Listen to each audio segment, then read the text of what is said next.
사랑하는 여성께 성도를 한 주간 평안하셨습니까? 또 기대하는 마음, 사모하는 마음으로 예배 자리에 나오신 여러분들에게 하나님의 귀한 은혜가 임하기를 간절히 소망합니다. 오늘은 하나님이 기뻐하시는 제사라는 제목으로 함께 은혜를 나누고자 합니다. 지난 11월 16일은 우리 수능이 있는 날이었습니다. 우리 수험생이나 부모님들이나 초긴장하면서 또 보낼 수밖에 없는 날이었을 텐데요. 대통령께서 킬러 문항 배제하라고 그렇게 강조하셨건만 오히려 수능 만점자가 한 명도 없을 정도로 어려웠던 수능이라고 이렇게 입시 전문가들이 분석하는 것을 봤는데요. 그래서 아마 학생들도 굉장히 당황했을 것 같고 또 그 자녀를 바라보는 부모의 마음은 얼마나 아팠겠습니까? 한 아버지가 수능 당일 아침에 아들에게 문자를 보냈습니다. 아들, 오늘 추우니까 옷 든든히 입고 가. 그동안 힘들었지? 결과를 떠나서 자만하지도 말고 절망하지도 마라. 오늘은 끝이 아니라 시작에 불과하다. 수능 긴장하지 말고 잘 봐. 저녁에 집에서 보자꾸나. 아빠가 언제나 사랑해.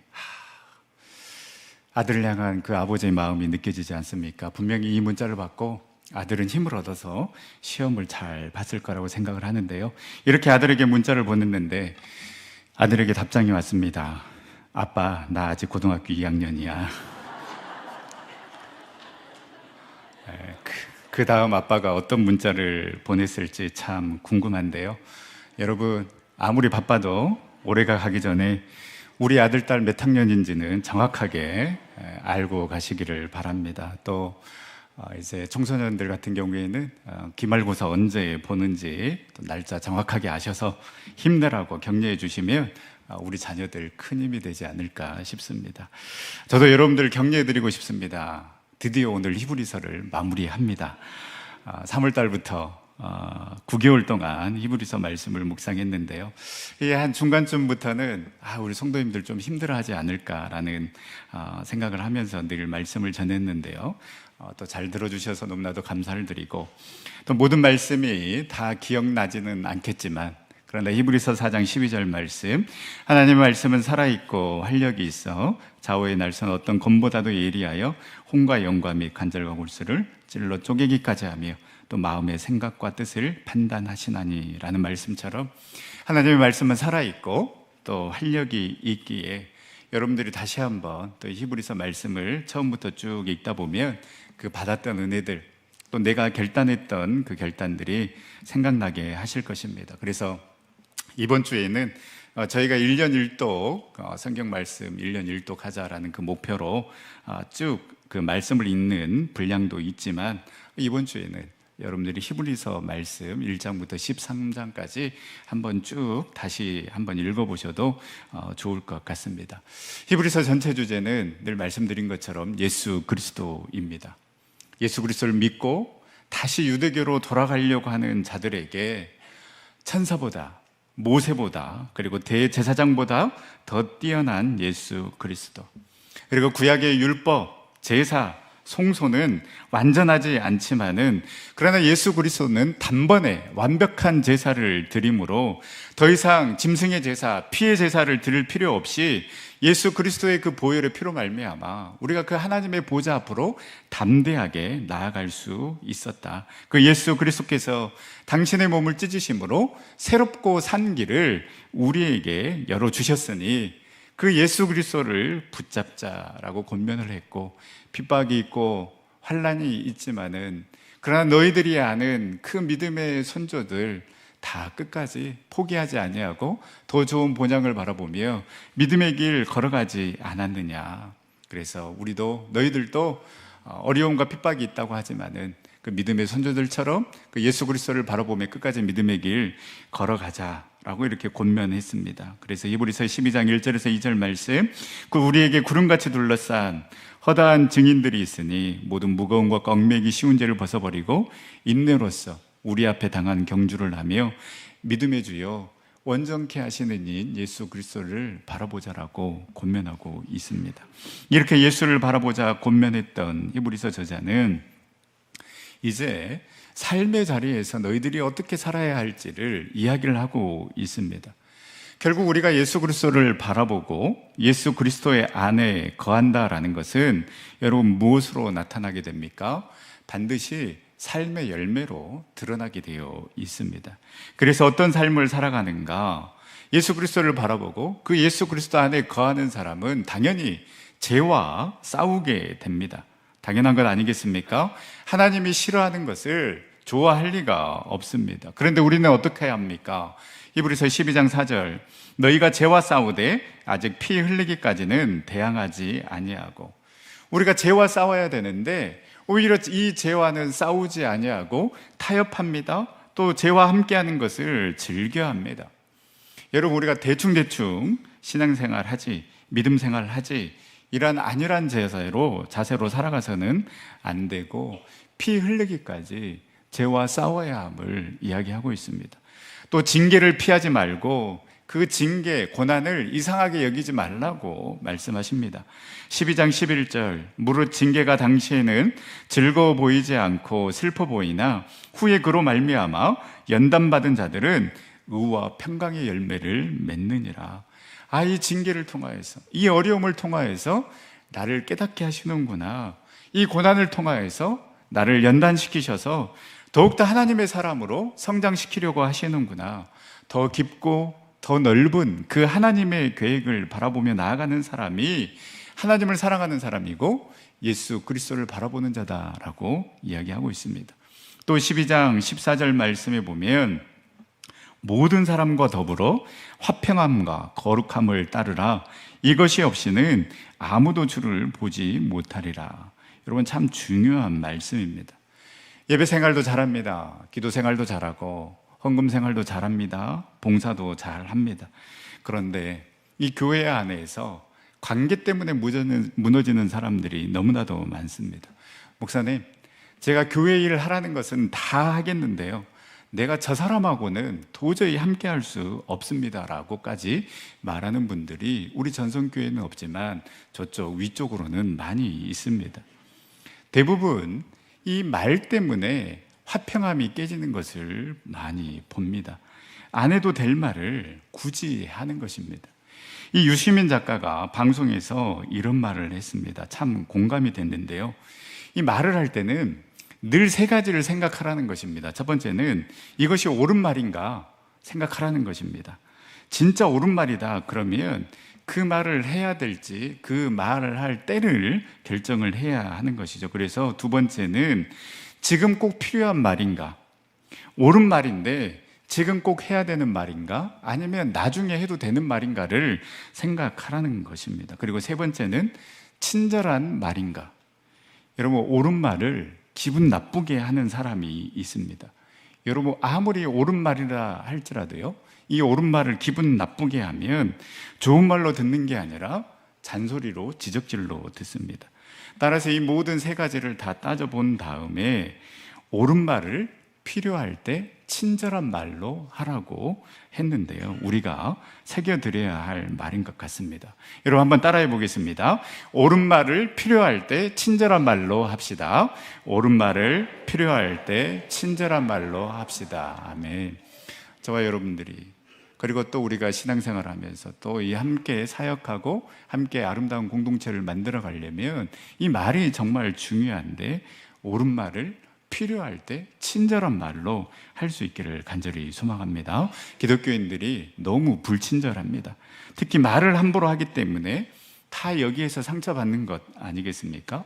말로 상처 주고 받고, 그래서 화평함이 깨지는 게 아니라 옳은 말, 필요한 말, 친절한 말, 위로의 말, 살리는 말을 통하여서 주님의 형상을 닮아가고, 또 예수님께서 그 산상수훈 팔복에 화평하게 하는 자는 복이 있나니 그들이 하나님의 아들이라 일컬음을 받을 것이라고 했으니, 화평함으로 그 하나님의 아들이라 일컬음을 받는 우리 전생의 모든 성도님들이 다 될 수 있기를 간절히 소망합니다. 13장에 와서도 구체적으로 이야기하고 있습니다. 우리 13장 1절에서 3절 말씀을 한번 함께 읽도록 하겠습니다. 형제 사랑하기를 계속하고 손님 대접하기를 잊지 말라. 이로써 부지 중에 천사들을 대접한 이들이 있었느니라.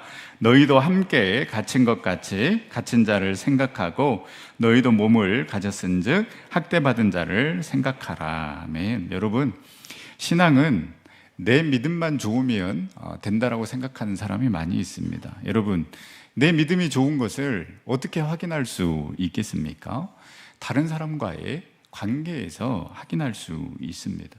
보이는 형제 사랑하지 못하는데 어떻게 보이지 않는 하나님을 사랑할 수 있겠습니까? 그래서 그 믿음의 사람, 믿음의 길 걸어가고 하나님을, 예수 그리스도를 바라보는 자는 삶의 자리에서도 열매가 나타나고 계속해서 잊지 말고 생각하라는 것입니다. 내가 여유가 있을 때, 내 기분이 좋을 때, 내가 할 수 있을 때에 사랑하고 섬기는 것이 아니라 계속 잊지 말고 생각하면서 우리는 예수 그리스도의 그 은혜와 사랑을 흘려보내야 하는 것입니다. 또 5절에 보면 돈을 사랑하지 말고 있는 바를 족한 줄로 알라. 그가 친히 말씀하시기를 내가 결코 너희를 버리지 아니하고 너희를 떠나지 아니하리라 하셨느니라. 돈을 사랑하지 말고 그 있는 바를 족한 줄 알라. 사도 바울이 이야기했던 것처럼 그 자족하는 삶을 살아가라는 것입니다. 근데 여러분, 이 히브리서 저자가 돈 이야기를 하면서 왜 내가 너희를 버리지도 떠나지도 않겠다라고 말씀하셨을까요? 여러분, 그만큼 우리는 돈이 우리를 지켜줄 거라고 생각하고 있다는 것입니다. 돈이 있어야 안전하다라고 생각하니 돈이 우상이 되고 주님보다 더 앞서게 되는 것입니다.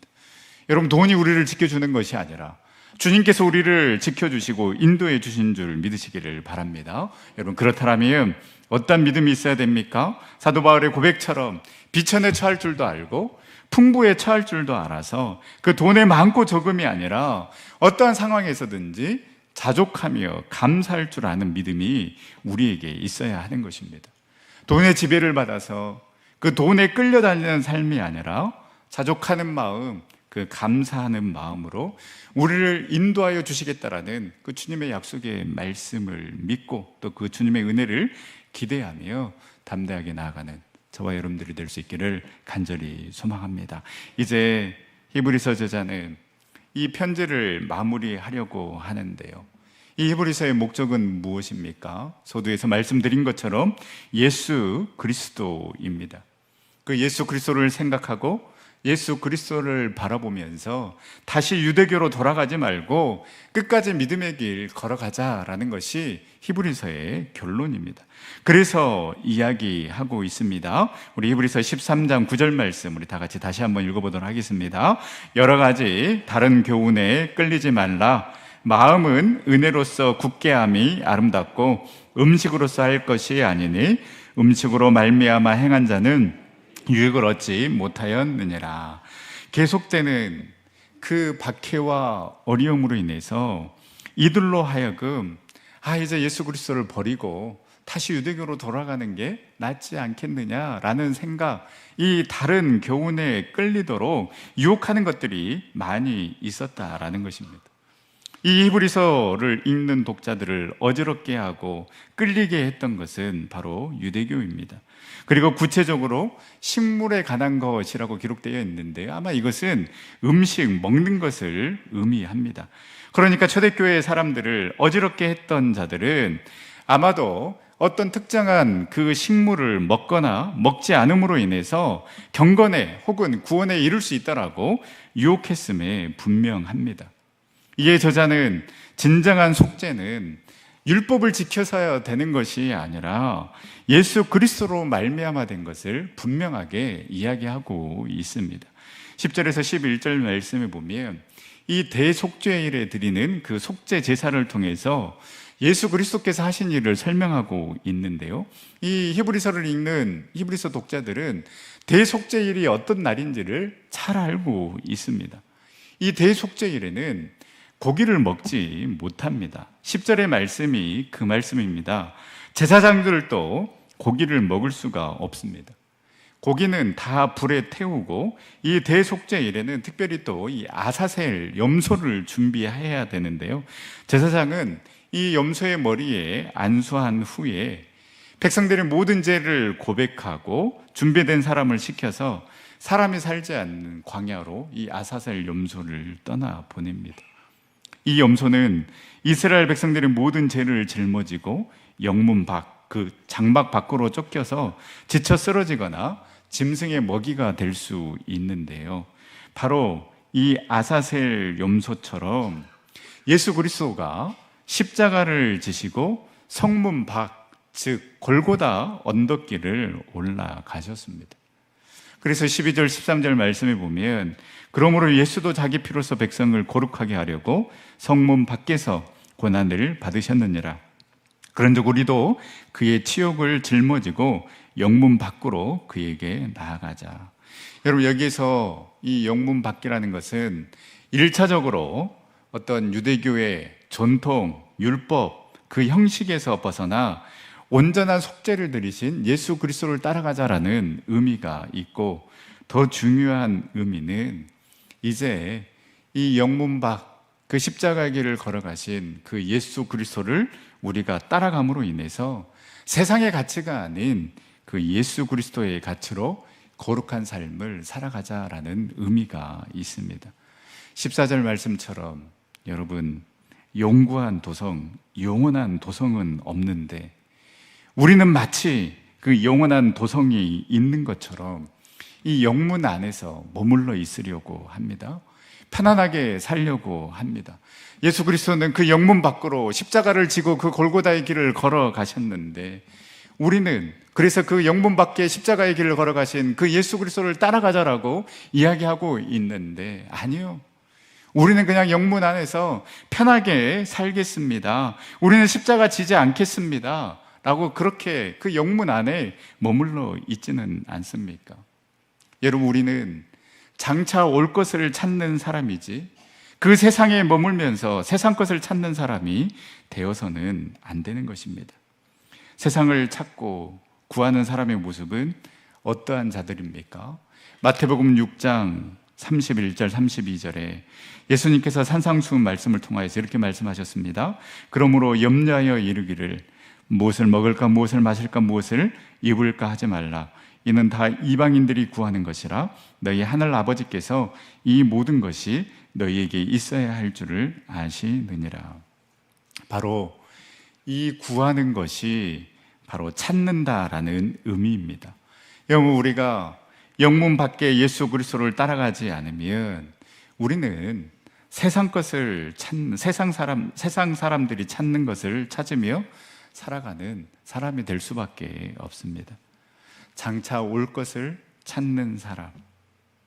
지금까지 히브리서 기자가 이야기한 것처럼 믿음의 주여 온전케 하시는 인 예수 그리스도를 바라보는 자의 것이고, 믿음의 사람들이 그랬던 것처럼 더 나은 본향을 사모하며 나아가는 사람이 바로 장차 올 것을 찾는 사람이 되는 것입니다. 저와 여러분들이 이 세상의 것을 찾고 찾으면서 염려하고 걱정하고 두려워하는 것이 아니라 사슴이 시냇물을 찾아 갈급함같이 내 영혼이 여호와를 찾고 찾으며 또 영문 밖으로 나아가신 그 예수 그리스도를 따라가는 삶을 살아가는 우리 전생의 모든 성도님들이 다 될 수 있기를 간절히 소망합니다. 이렇게 예수 그리스도를 찾고 예수 그리스도께 붙들려 있는 사람이 할 수 있는 것이 있습니다. 바로 무엇입니까? 15절 말씀. 그러므로 우리는 예수로 말미암아 항상 찬송의 제사를 드리자. 이는 그 이름을 증언하는 입술의 열매니라.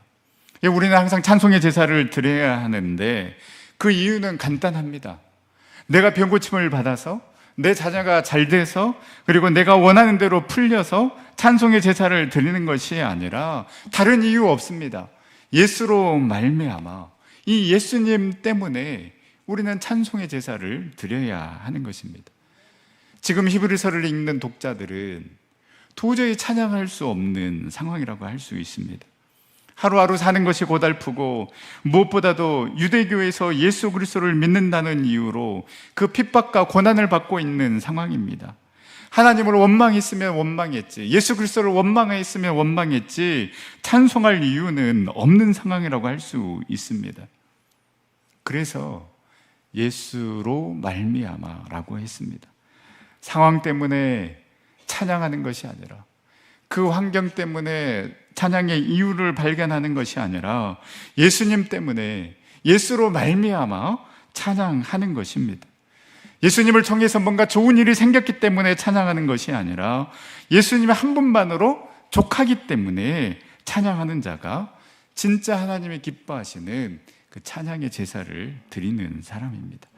우리가 이렇게 예수로 말미암아 찬양의 제사를 드릴 때에 그 가운데, 그 찬양 드리는 그 가운데 하나님께서 역사하십니다. 찬양 중에 거하시는 하나님이시기에 그 찬양의 제사를 드리는 가운데 하나님의 놀라운 능력이 나타나게 될 줄 믿습니다. 찬양을 통하여서 위로받습니다. 또 찬양을 통하여서 우리는 힘을 얻습니다. 성경에 곳곳에 그러한 기록들이 그 찬양의 능력을 기록하고 있는 것입니다. 이제 저와 여러분들이 우리의 삶의 자리에서 그 찬양의 역사, 능력의 역사를 써내려 갈 수 있기를 간절히 소망합니다. 이렇게 찬양의 제사를 드릴 때에 우리는 그 찬양하는 입술을 통하여서 예수 그리스도의 이름을 증언하는 그 놀라운 일 또한 감당하게 될 것입니다. 도저히 찬양할 수 없는 상황이고 도저히 기뻐할 수 없는 상황인데, 그럼에도 하나님을 찬양하고 그럼에도 그 예수 그리스도를 인정하는 그 입술의 찬양과 고백을 통하여서 당신이야말로 진짜 그리스도이구나, 당신이야말로 진짜 예수쟁이구나 라는 그런 말을 우리는 듣게 되고, 그래서 그 예수 그리스도가 증거되고 세상 사람들도 그 예수 그리스도를 인정하는 그 아름다운 열매가 저와 여러분들 통하여서 맺혀질 수 있기를 간절히 소망합니다. 이렇게 찬양의 제사를 통해 하나님께 기뻐하는 제사를 드리고자 권면한 저자는 이제 선을 행함과 서로 나눠주는 그 하나님이 기뻐하시는 제사를 드리자라고 권면하고 있습니다. 16절에 오직 선을 행함과 서로 나누어 주기를 잊지 말라. 하나님은 이 같은 제사를 기뻐하시느니라. 찬양의 제사가 하나님께 대해서 올려드리는 것이라면 선행과 구제는 이웃에 관한 제사라고 할 수 있습니다. 그래서 여러분, 이 선행과 구제는, 나눔은 내가 풍족하기 때문에, 내가 넉넉하기 때문에 하는 것이 아닙니다. 우리가 이 찬양의 제사를 예수로 말미암아 예수 그리스도 때문에 이 찬양의 제사를 드리는 것처럼 이 나눔과 이 섬김, 선행과 나눔의 제사도 마찬가지입니다. 예수님 때문에, 예수로 말미암아 우리가 그 말할 수 없는 은혜와 사랑을 받았기 때문에 예수님도 그 예수님의 살과 피를 저와 여러분들에게 나누어 주셨기 때문에 우리도 당연히 우리의 살과 피를 나누는 삶을 살아가는 것, 바로 이것이 하나님이 기뻐하시는 제사를 드리는 것입니다. 여러분, 우리는 이 자리에서 예배를 드렸다라고, 제사를 드렸다라고 생각합니다. 예배를 드리는 것으로 제사를 드렸다라고 생각합니다. 우리의 할 일을 다 했다라고 생각합니다. 어쩌면 그 예수님께서 말씀하신 선한 사마리아 비유에 등장한 제사장과 레위인이 이와 같은 생각을 가졌기 때문에 그들은 강도 만나 죽어가는 자를 외면했습니다. 시체를 만져서는 안 된다라는 그 율법에 갇혀서 진짜 하나님이 기뻐하시는 그 제사를 그들은 삶의 자리에서 드리지 못한 것입니다. 제사장과 레위인은 번제단에 기름과 포도주를 뿌릴 줄만 알았지, 그 기름과 포도주를 삶의 자리에서 상처 입은 자에게, 필요한 자에게 뿌려주지 못했습니다. 그래서 유대인들이 무시하고 멸시하는 사마리아 사람은 자신이 가지고 있는 그 기름과 포도주를 강도 만난 자에게 다가가서 상처에 붓고 싸매어 주었습니다. 여러분, 진짜 사랑을 베푼 사람, 진짜 거룩한 제사를 드린 사람은 제사장도 레위인이 아닌 사마리아 사람이었습니다. 우리가 예배 드린다고, 이 자리에서 예배 드렸다고 우리의 할 일을 다 했다라고 생각하는 것이 아니라, 과연 내 삶의 자리에서 나는 찬양의 제사를 드리고 있는가? 예수로 말미암아 기뻐하고 있는가? 또 그 예수로 말미암아 정말 내 형편과 상황을 초월하여서 나는 선행을 베풀고 있는가? 나눔의 삶을 살아가고 있는가? 우리의 모습을 돌이켜봐야 할 것입니다. 야고보서 1장 27절에 하나님 아버지 앞에서 정결하고 더러움이 없는 경건은 곧 고와 가부를 그와 환난 중에 돌아보고 또 자기를 지켜 세속에 물들지 아니하는 이것이니라. 여러분, 오늘 말씀은 혹시 오늘 먹을 것과 내일 먹을 것을 넉넉히 비축했으면 그 다음에 선행을 베풀어라, 나누어라, 이렇게 말씀하지 아니하고 오직 선을 행함과 서로 나누어 주기를 잊지 말라라고 말씀하고 있습니다. 그냥 하나님께서 이 제사를 기뻐하신다라고, 그렇기 때문에 너희도 이 삶을 살아가라고만 명령하고 있는 것입니다. 히브리서 말씀을 마무리하면서 저와 여러분들이 그 예수 그리스도를 바라보고 그 예수 그리스도를 생각하고 그 예수 그리스도로 말미암아 우리가 끝까지 그 믿음의 길 걸어갈 뿐만 아니라 이제는 삶의 자리에서도 그 하나님이 기뻐하시는 찬미의 제사를 올려드리고 선을 행하고 나눔의 삶을 살아감으로 말미암아 십자가를 지고 영문 밖으로 나아가신 그 예수 그리스도를 닮아가고 그 예수 그리스도를 따라가는 우리 전생의 모든 성도님들이 다 될 수 있기를 간절히 축복합니다.